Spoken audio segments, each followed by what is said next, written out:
Deal वो कर रहे हैं, डील 3-4 दफ़ा हुई है, मैच्योर नहीं हुई, कभी आलमी कुव्वतों के दबाव पे और कभी इंटरनल दबाव से। और तीसरा एक जो आज भी आप देख रहे हैं कि 14 कप्तान जो हैं, क्रिकेटर कप्तान जो वो ख़त लिख रहे हैं, और कभी इससे पहले अमेरिकन कांग्रेस ने खतूत लिखे थे। मुझे ये बताएं कि जो मैं पहले कहा करता था कि सहूलतकारी है, टास्क फोर्स बनाई, एक अल-जुल्फ़कार भी बनी थी, आपको याद होगा,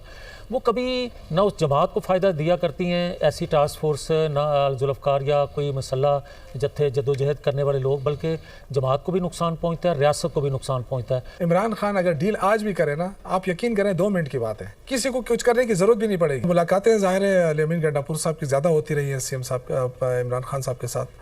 और वो अगर ये बात कर रहे हैं तो आई डोंट नो कि वो जिस बुनियाद पे कर रहे हैं क्या वो ठीक है गलत है, क्योंकि मैं उस बारे में कुछ नहीं कह सकता कि उनको गलत इन्फॉर्मेशन जा रही है। अगर ये है तो ये बहुत ही अफसोसनाक बात है, क्योंकि खान साहब अंदर हैं और काफ़ी दिनों अरसे से तो उनकी मुलाकातें भी नहीं हो रही हैं, और अगर उनको कोई भी गलत इन्फॉर्मेशन दे रहा है तो ये गलत बात है, और अली गंडापुर साहब को मेरे ख्याल से पहले इस चीज़ को उठाना चाहिए।